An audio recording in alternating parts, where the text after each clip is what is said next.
దేవుని పరిశుద్ధమైన నామానికి మహిమ కలుగునుగాక. క్రీస్తునందు ప్రియ దేవుని బిడ్డలారా, ప్రభువైన యేసుక్రీస్తు వారి యొక్క శక్తి కలిగిన నామంలో మీ అందరికీ నా హృదయపూర్వకమైన వందనాలు తెలియజేస్తూ ప్రేమతో మిమ్మల్ని అందరినీ వాక్య సందేశానికి ఆహ్వానిస్తూ ఉన్నాను. రండి, కొన్ని నిమిషాలు దేవుని వాక్యాన్ని ధ్యానం చేద్దాం. పరిశుద్ధ గ్రంథము నుండి లూకా సువార్త 6వ అధ్యాయము 12వ వచనాన్ని చదువుకుందాం. లూకా సువార్త 6వ అధ్యాయము 12వ వచనం. ఆ దినముల యందు ఆయన ప్రార్థన చేయుటకు కొండకు వెళ్ళి దేవుని ప్రార్థించుట యందు రాత్రి గడిపెను. ఆమేన్, హల్లెలూయా. పిల్లారా, ప్రభువైన యేసుక్రీస్తు వారు ఈ లోకంలో సువార్త ప్రకటిస్తున్నటువంటి దినాల్లో యేసు ప్రభువారు రాత్రంతా ప్రార్థనలో గడిపేవాడని బైబిల్లో పలు సందర్భాల్లో రాయబడి ఉన్నాయి. పగలంతా కూడా ఆయన సువార్తను ప్రకటిస్తూ మారుమనస్సు పొందండి, పరలోక రాజ్యం సమీపించి ఉన్నది అని చెప్పి అనేకులకు దేవుని యొక్క ప్రేమను తెలియజేస్తూ మాదిరికరమైన జీవితాన్ని ఆయన జీవించి పరలోక రాజ్యమునకు నేనే మార్గము, సత్యము, జీవమని సెలవిచ్చిన దేవుడు ఒక అద్భుతమైన మాదిరికరమైన జీవితాన్ని యేసు ప్రభువారి ఈ లోకములో జీవించి చూపించాడు. ఆయన జీవన విధానాన్ని మనం గమనిస్తే పరిశుద్ధ గ్రంథంలో హెబ్రీయులకు రాసిన పత్రిక 5వ అధ్యాయం 7వ వచనంలో ఏమని రాయబడి ఉందంటే, శరీరధారి అయ్యున్న దినముల్లో మహారోదనముతోనూ కన్నీళ్లతోనూ తన్ను మరణం నుండి రక్షింపగలవానికి ప్రార్థనలను యాచనలను సమర్పించి భయభక్తులు కలిగి ఉన్నందున ఆయన అంగీకరింపబడెను అనే మాటను పరిశుద్ధాత్మదేవుడు మనకు జ్ఞాపకం చేస్తున్నాడు.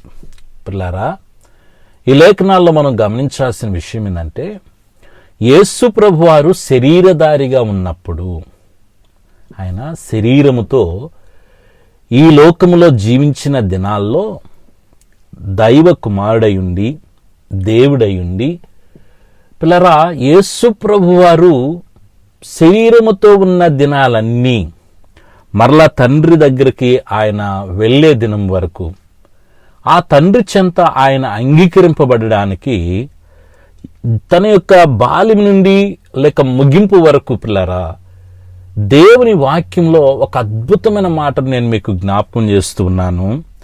శరీరధారి అయిన దినాల్లో ఆయన మరలా పరలోకమునకు కొనిపోబడి తండ్రి చెంత ఆయన అంగీకరింపబడే దినము వరకు బైబిల్లో రాయబడిన మాట, మహారోదనముతోనూ కన్నీళ్లతోనూ తన్ను మరణం నుండి రక్షింపగల వానికి ప్రార్థనలను యాచనను సమర్పించి భయభక్తులు కలిగి ఉన్నందున ఆయన అంగీకరింపబడెను అనే మాటను మనం చూస్తున్నాం. అంటే దీని అర్థం ఏంటంటే, యేసు ప్రభువారంతటి వారే మరణం నుండి రక్షింపగల దేవునికి ప్రార్థన చేశాడు. దేవునికి స్తోత్రం, హల్లెలూయా. మరణం నుండి రక్షింపగలవానికి ప్రార్థన చేశాను అనే మాటలు మనం గమనించాల్సిన విషయము, యేసు ప్రభువారి లోకములో ఉన్నంత కాలము రాత్రికాల సమయంలో ఎక్కువగా ప్రార్థనలో గడిపేవాడు. పిల్లరా, ఆయన శరీరధారిగా ఉన్న దినాలన్నీ కూడా ప్రార్థన చేశాడు అనే మాటను మనం స్పష్టంగా దేవుని వాక్యంలో చదువుతున్నాం. మరి యేసు ప్రభు అంతటి వారే ప్రార్థన చేస్తున్నప్పుడు మరి నా పరిస్థితి ఏంటి? యేసు ప్రభు వారే ప్రార్థన చేయటం బట్టి ఆయన తండ్రి చెంతకు వెళ్ళినప్పుడు ఆయన అంగీకరింపబడ్డాడు కదా. మరి దేవుడు మనల్ని అంగీకరించాలంటే మనలో కూడా ప్రార్థన జీవితం ఉండాలి కదా. ప్రార్థన లేకపోతే మనం అంగీకరింపబడతామా? ప్రభునామను బట్టి ఎవరైతే ప్రార్థన చేయబడతారో వారు రక్షింపబడతారని దేవుని వాక్యం సెలవిస్తుంది. నిన్ను రక్షించే దేవునికి నువ్వు ప్రార్థన చేయాలి. శరీరధారిగా ఉన్న దినాల్లో, ఈ శరీరముతో మనం జీవిస్తున్న దినాలన్నీ కూడా ప్రార్థన జీవితం కలిగి ఉండాలని దేవుని వాక్యం జ్ఞాపకం చేస్తుంది. పిల్లారా, యేసు ప్రభు వారి దేవుడు కాబట్టి ఆయన ప్రార్థనలో గడిపాడు, మనమేడ గడపగలుగుతాము, అంత సమయం మనకి ఏడుంది, అంత తీరిక మనకి ఎక్కడుంది అనే రకంగా ఒకవేళ బహుశా మనం మాట్లాడుతూ ఉండవచ్చు. పిల్లరా, యేసు ప్రభు వారు మాత్రమే కాదండి, బైబిల్లో ఎంతోమంది భక్తులు ఈ లోకములో దేవుని అనుసరిస్తున్నప్పుడు మంచిగా ప్రార్థన జీవితాన్ని గడిపిన వారు ఎంతోమంది మనకు ప్రారంభం నుంచి కనబడతారు. మీకు ఒక ఉదాహరణ జ్ఞాపకం చేయాలని ఆశపడుతున్నాను. పరిశుద్ధ గ్రంథంలో 119 కీర్తన 164 వచనములో, నీ న్యాయ విధులను బట్టి దినమునకు 7 మార్లు నేను నిన్ను స్తుతించుచున్నాను అని కీర్తనకాడు జ్ఞాపకం చేస్తున్నాడు. పిల్లరా, దావీదు మహారాజు ఎంత అద్భుతమైన ప్రార్థన జీవితం కలిగిన వాడో మనము అర్థం చేసుకోగలం. ఆయన ఎంతగా ప్రార్థన చేయకపోతే దేవుని నుండి సాక్ష్యం పొందుంటాడు, దావీదు నా హృదయానుసారుడని. పిల్లరా, ఆలోచన చేసింది. ఆయన మహారాజయుండి ఈరోజు పిల్లరా ఒక రాజు స్థానంలో ఉన్న వ్యక్తికి ఎన్ని బాధ్యతలుంటాయి, ఎన్ని పనులుంటాయి. శత్రువుల గురించి ఆలోచించాలి, రాజ్యం గురించి ఆలోచించాలి, సైన్యం గురించి ఆలోచించాలి, తన కుటుంబం గురించి ఆలోచించాలి, ప్రజల గురించి ఆలోచించాలి. ఎంత విరామములైనటువంటి పరిస్థితుల్లో తాను ఉంటాడు. అయితే అంత బిజీగా ఉండి కూడా దావీదు గారు ఏం చేస్తున్నారయ్యా అంటే, దినమునకు పిల్లరా 7 మార్లు దేవుని సందులో ప్రార్థన చేస్తూ ఉన్నాడు. ఈరోజు ఆధ్యాత్మికంగా ఎదుగుతున్నటువంటి మనము పిల్లరా గుర్తించాల్సిన విషయం ఒకటి ఉంది. ఏంటయ్యా అంటే, యేసు ప్రభువారంతటి వారే శరీరధారిగా ఉన్న దినాల్లో దేవునికి ప్రార్థన చేయబట్టి అంగీకరించబడ్డాడు. శరీరధారిగా జీవిస్తున్నటువంటి నీవు నేను కూడా ప్రార్థన జీవితం లేకపోతే మనకు రక్షణ లేదు. ప్రార్థన చేయకపోతే పిల్లరా మనం అంగీకరించబడమని చాలా స్పష్టంగా దేవుని వాక్యం మనకు జ్ఞాపకం చేస్తుంది. నువ్వు అనవచ్చు, నేను ఎంత బిజీగా ఉన్నాను, అసలు నాకు తీరిక ఎక్కడుంది, ప్రార్థన ప్రార్థన అంటున్నావు, నేను చాలా బిజీగా ఉన్నాను అనుకోవచ్చు. దావీదు మహారాజయుండి కూడా దినమునకు 7 మార్లు ప్రార్థన చేశాడు. పిల్లారా, ప్రార్థన యొక్క విలువను గుర్తించు, ప్రార్థన యొక్క శక్తిని గ్రహించు, ప్రార్థన యొక్క బలమును విడిచిపెట్టబాకు. ప్రార్థన గురించి చెప్పాలంటే మీకు ఒక ఉదాహరణ చెప్తా, జాగ్రత్త వినండి. మనము వాహనాలు చెడిపోయి లేక యాక్సిడెంట్లు అయ్యి కొన్ని ప్రమాదాలకు గురయ్యి షెడ్యూల్ దగ్గర ఉంటాయి. పిల్లరా, ఎంత కాస్ట్లీ కార్ అయినా వెహికల్ అయినా అది ప్రమాదానికి గురైనప్పుడు లేక పాడైపోయినప్పుడు దానికి ఇంధనం పోయాలి అనే ఆలోచన యజమానికి ఉండదు, షెడ్ ఓనర్ కూడా ఉండదు. పాడైపోయిన వస్తువులకి ఇంధనం అవసరం లేదు, ఎవరు పొయ్యిరు కూడా. ఈరోజు పిల్లరా, ఆత్మీయ జీవితంలో మనం ఎప్పుడైతే తప్పటడుగులు వేస్తూ ఉంటామో, బలహీనమైపోతూ ఉంటామో, పడిపోతూ ఉంటామో, మన యొక్క ఆత్మీయ జీవితాన్ని పాడు చేసుకుంటూ ఉంటామో, పిల్లరా ఇంధనము అవసరము అనే సంగతిని మర్చిపోతూ ఉంటాం, లేక ఇంధనం పొయ్యాలనే సంగతిని మర్చిపోతూ ఉంటాం. ఎందుకంటే పాడైపోయిన దానికి ఇంధనం గురించి ఎవరు ఆలోచన చేయరు. అదే పిల్లరా, బాగున్న వాహనానికైతే అది ఎన్ని కోట్ల వాహనమైనా, లక్షల రూపాయల వాహనమైనా దాంట్లో ఇంధనం ఉందా లేదా అనేది మనం చెక్ చేసుకుంటూ ఉంటాం. ఇంధనం లేకపోతే కనీసము 1 కిలోమీటర్ కూడా అది పాదు ముందుకి. అది ఛార్జింగ్ అయినా, పెట్రోల్ అయినా, డీజిల్ అయినా, ఏదైనా ఇంధనం అనేది, ఎనర్జీ అనేది దాంట్లో ఉంటేనే ముందుకు వెళ్తుంది. అలాగే ఆత్మీయతలో కూడా పిల్లారా మనకు ఒక ఎనర్జీ లెవెల్ కావాలి, ఒక నూతన ఉత్తేజం మనకు కావాలి, ఒక నూతన శక్తి మనకు కావాలి, నూతన బలం మనకు కావాలి. ఆ నూతన బలము శక్తి మనం ఎలా పొందుకుంటామంటే ప్రార్థన ద్వారా. పాడైపోయిన వాహనం గురించి ఆలోచన ఎవరు చేయరు పిల్లారా. ఇదిగో ముందుకు సాగాలనుకున్న వాహనము, గమ్యానికి చేరాలనుకున్న వాహనానికి ఖచ్చితంగా ఇంధనం ఉందా లేదని చూసుకుంటాం.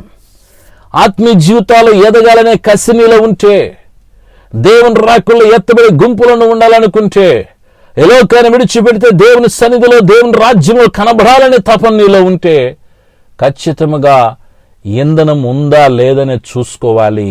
ప్రార్థన జీవితం మనలో ఉందా లేదనేది మనం గమనించుకోవాలని దేవుని వాక్యము మనల్ని హెచ్చరిక చేస్తూ ఉంది పిల్లారా. మరొక ఉదాహరణ నేను మీకు జ్ఞాపకం చేయాలని ఆశపడుతున్నాను. దానియేలు గ్రంథము 6వ అధ్యాయం 10వ వచనంలో ఏమని రాయబడిందంటే, ఇట్టి శాసనము సంతకము చేయబడిన దానియేలు తెలుసుకున్నను. అతడు తన ఇంటికి వెళ్లి యథాప్రకారం అనుదినము ముమ్మారు మోకాలని తన ఇంటి పైగది కిటికీలు యెరూషలేము తట్టునకు తెరవబడి ఉండగా తన దేవునికి ప్రార్థన చేయుచు ఆయన స్తుతించుచు వచ్చెను. ఆమేన్, హల్లెలూయా.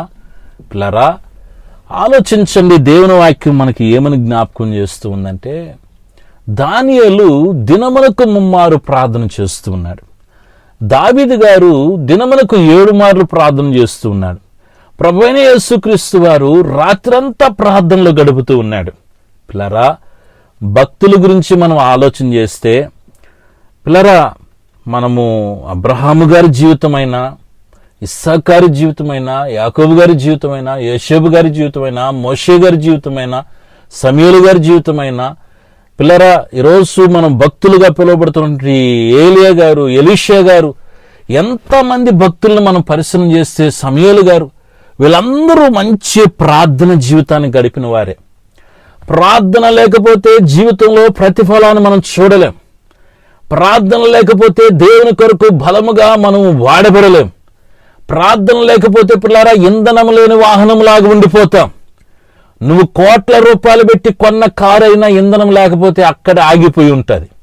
నీలో ఎంత భక్తి జీవితం ఉన్నా, పరిశుద్ధ జీవితం ఉన్నా, గొప్ప సేవను చేస్తూ ఉన్నా, దేవునికి ఇస్తూ ఉన్నా, పిల్లరా, నువ్వు ఎంత మంచిగా ఉంటున్నా ఆత్మీయతలో, నాలో నీతి ఉంది, నిజాయితీ ఉంది, యథార్థత ఉంది, పరిశుద్ధత ఉంది, ఎన్నైనా చెప్పు, ప్రార్థన జీవితం నీలో లేకపోతే నీవు నిష్ప్రయోజనమే, శూన్యమే. దేవుని వాక్యం చెప్తున్న మాట బహు జాగ్రత్తగా ఆలోచన చేయండి. యేసు ప్రభువారంతటి వారే శరీరధారిగా ఉన్న దినాల్లో ప్రార్థన చేయబట్టి ఆయన అంగీకరించబడ్డాడు. ఎంత బిజీగా ఉన్నా, బాధ్యతలున్నా, దావీదు గారు దినమునకు 7 మార్లు ప్రార్థన చేశారు. కష్టాల్లో, శ్రమల్లో, మరణకరమైన పరిస్థితులు ఉన్నాయని తెలిసిన దానియేలు గారు దినమునకు ముమ్మారు ప్రార్థన చేశారు. ప్రియ సహోదరి సహోదరుడా, బాప్తిసం తీసుకుని ఎన్ని రోజులైంది? యేసు ప్రభును సొంత రక్షకుగా అంగీకరించి ఎన్ని రోజులైంది? ప్రార్థన చేస్తున్నావా? దినమునకు ఎన్ని మార్లు ప్రార్థన చేస్తున్నావు? ఒక రోజులో నువ్వు ఎన్నిసార్లు ప్రార్థనలో గడుపుతున్నావు?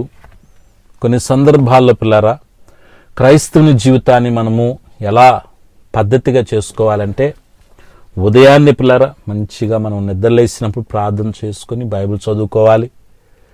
ఒకవేళ కాలేజీలకు వెళ్ళినా, స్కూల్కి వెళ్తున్నా, లేకపోతే డ్యూటీలకు వెళ్తున్నా, పనులకు వెళ్తున్నా, వెళ్ళేవారిని గురించి పక్కన పెట్టండి.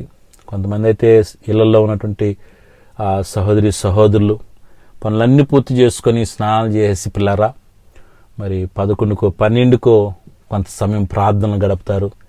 తర్వాత మంచిగా భోజనం చేసుకొని కాసేపు విశ్రాంతి తీసుకొని మళ్ళా సాయంత్రకాల సమయంలో 4కో 3కో కాసేపు మళ్ళా ప్రార్థన చేసుకుంటారు, బైబిల్ చదువుకుంటారు, మళ్ళీ కుటుంబారాధన ఏర్పాటు చేసుకుంటారు, మళ్ళీ రాత్రిలో పనుకునే ముందు వ్యక్తిగతంగా ప్రార్థన చేసుకుంటారు.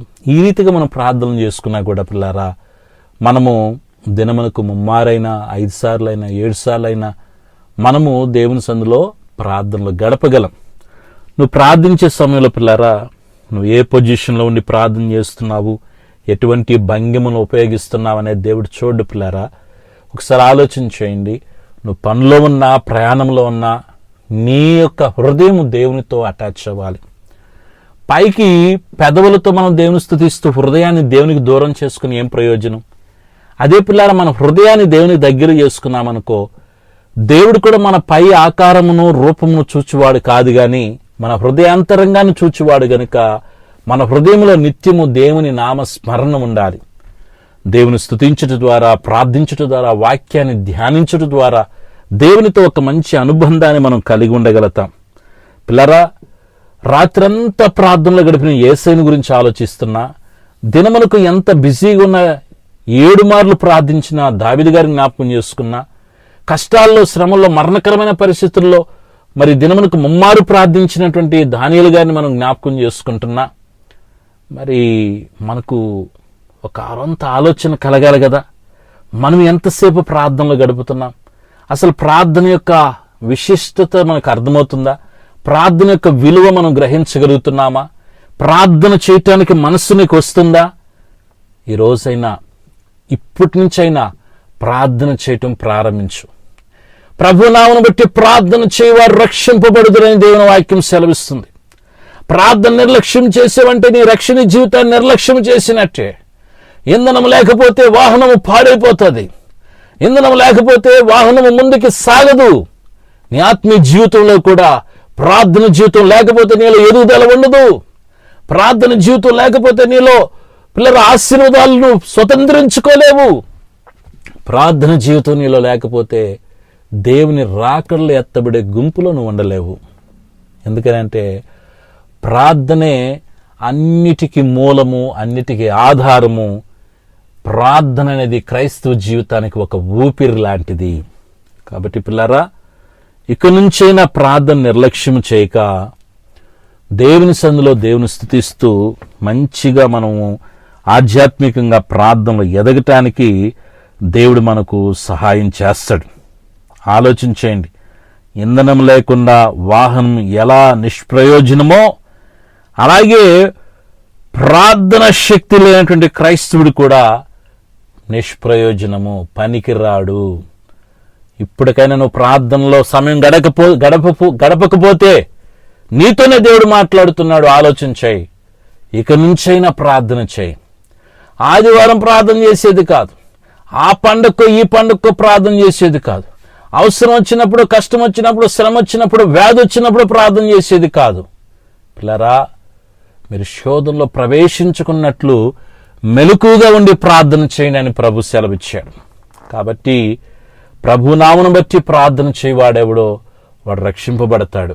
యేసు ప్రభు వారు మనకు మాదిరి చూపించి ఆయన ప్రార్థించాడు గనక మనము కూడా ప్రార్థనలో గడపదాం. సమయాన్ని పోనీవాకు. ఎప్పుడు ఏం జరుగుతుందో మనకు తెలియటం లేదు. దినములు చాలా చెడ్డవిగా ఉన్నాయి. ఇంకా అజ్ఞానంగా బ్రతకబాకు. ఇప్పటికైనా జ్ఞానం తెచ్చుకో. ఈ లోకాన్ని విడిచిపెట్టి ఎప్పటికైనా మనం వెళ్ళవలసిన వాళ్ళమే. ఆ వెళ్ళేటప్పుడు నిన్ను దేవుడు యాక్సెప్ట్ చేస్తాడా? నిన్ను దేవుడు అంగీకరిస్తాడా? యేసు ప్రభువారు అంతటి వారే శరీరధారిగా ఉన్నప్పుడు ఆయన ప్రార్థన చేశాడు కాబట్టి అంగీకరించబడ్డాడు. మరి నువ్వు ప్రార్థన చేయకుండా ఎలా అంగీకరించబడతావు అనుకుంటున్నావు? ఏ నమ్మకంతో నువ్వు ఉంటున్నావు? ఇప్పటికైనా నీ ఆలోచన మార్చుకొని ప్రార్థన చేయి. అది ఒక్కసారి చేస్తావా, 2 సార్లు చేస్తావా, 3 సార్లు చేస్తావా అనేది ముఖ్యం కాదు. ప్రార్థన చేయి. ప్రతినిత్యము దేవునితో సహవాసం చేయి. ప్రతినిత్యము దేవునితో నడువు. ప్రతినిత్యము దేవుని కలిగి జీవించు. ఆయన నామ స్మరణ నీ నోట్లో లేకుండా ఒక్క దినము కూడా గడపకూడదు. ప్రతి నాలుక యేసు ప్రభు అని ఒప్పుకోవాలి. ప్రతి మోకాలు యేసుక్రీస్తు నామములో వంగాలి. ఈరోజు దేవుడు నీతో మాట్లాడుతున్నాడు. ప్రార్థించు, ప్రతిఫలం చూస్తావు. ప్రార్థించు, దేవుని రాకులు ఎత్తబడతావు. ప్రార్థించు, నువ్వు రక్షింపబడతావు. ప్రార్థనే సమస్యలకు పరిష్కారం. ఆమేన్. హల్లెలూయా. ప్రార్థన చేసుకుందాం పిల్లారా. తల్లొంచండి, ప్రార్థన చేసుకుందాం. ఒక్కసారి మనల్ని మనం పరిశీలన చేసుకుందాం. యేసు ప్రభు వారంతటి వారే దేవుడై ఉండి, దైవ కుమారుడై ఉండి ఆయనే ప్రార్థన చేసినప్పుడు నువ్వు నేను చేయకపోతే ఎట్లాగా? ఇక నుంచైనా ప్రార్థన చేసుకుందామా? అయ్యో నేను బిజీగా ఉన్నానయ్యా అని సాకులు చెప్పబాకు. ఎందుకంటే దావీదు అంతటి వారే రాజు ఉండి కూడా, బాధ్యతలుండి కూడా దినమునకి 7 మార్లు ప్రార్థన చేశారు కదా. పిల్లరా, అధికార హోదాలో ఉండి శ్రమల్లో, కష్టాల్లో మరణకరమైన శాసనం వచ్చిందని తెలిసినా గాని దానియేలు గారి దినమునకు 3 మార్లు ప్రార్థన చేశారు కదా. ఎంతోమంది భక్తులు ప్రార్థన చేశారు కదా. మనం చేయకపోతే ఎట్లాగా? వాళ్ళకన్నా గొప్ప వాళ్ళమా? కాదు సుమా. ప్రార్థన చేద్దాం. ప్రార్థనే పరిష్కారం, ప్రార్థనే విడుదల, ప్రార్థనే మనకు ఆధారం. కాబట్టి ఇక నుంచైనా ప్రార్థన చేద్దాం. ప్రార్థన చేసుకుందాం. తండ్రి, మీ ప్రియకుమారుడు మా రక్షకుడైన యేసుక్రీస్తు నామములో పరిశుద్ధాత్మ దేవుని యొక్క ప్రేరణ వాక్కులతో తండ్రి మమ్మల్ని హెచ్చరించినందుకు స్తోత్రాలు. ఇంతవరకు నాయనా కాలక్షేపం చేశాం, నిర్లక్ష్యం చేశాం, మమ్మల్ని క్షమించండి. సరిగా మీలో ప్రార్థనలు గడపలేకపోయాం. ఈ రోజు నుంచి ప్రతి దినమునైనా మేము నీతో గడపటకు మాకు మీ కృపను విస్తరింపచేయండి. ప్రార్థన శక్తిని మాకివ్వండి, ప్రార్థన బలమును మాకివ్వండి, ప్రార్థనకున్న ఆటంకాలు తొలగించండి. నీ యొక్క ఆత్మతో మమ్మల్ని నింపి ఉన్నతంగా మా ప్రార్థన అంగీకరించండి. ప్రార్థన ఆలకించువాడా సర్వ శరీరుని ఎద్దుకు వస్తారయ్యా.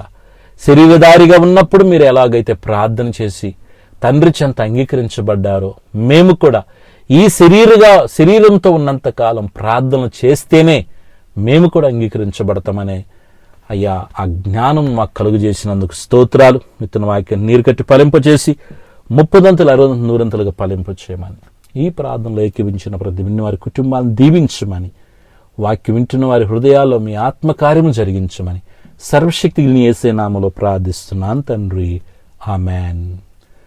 మన పరమ తండ్రిని దేవుని ప్రేమ, ప్రభువైన యేసుక్రీస్తు కృప, పరిశుద్ధాత్మక అన్య సహవాసం ఇది మొదలుకు నిరంతరం దైవ ప్రసన్నత మనందరికీ తోడుగా ఉండి నడిపించునుగాక. ఆమెన్. హల్లెలూయా. అందరికి వందనాలు. దేవుడు మిమ్మలను మీ కుటుంబాన్ని దీవించి ఆస్వాదించునుగాక. పిల్లరా, మొదటిసారి మీరు ఈ యొక్క ఛానల్ చూస్తూ ఉంటే దయచేసి సబ్స్క్రైబ్ చేయండి, లైక్ చేయటం మర్చిపోబాకండి. మన స్నేహితులకు, ఆత్మీయులకు, బంధువులకు ఈ లింక్ షేర్ చేసి అనేకుల్ని ఈ యొక్క దీవెనకరమైన పరిచర్యలోకి ఆహ్వానిద్దాం. దినమునకు ముమ్మారు యేసయ్యతో సహవాస పరిచర్య ద్వారా పరిచర్య జరుగుతూ ఉంటుంది. ప్రేమతో మిమ్మల్ని ఆహ్వానిస్తూ ఉన్నాం. రండి, కలిసి దేవునికి ప్రార్థన చేద్దాం, ఆరాధించుదాం, దైవ కృపకు పాత్రలు అవుదాం. God bless you all. Praise the Lord. అందరికీ వందనాలు. దేవుడు మిమ్మల్ని దీవించునుగాక. ఆమెన్.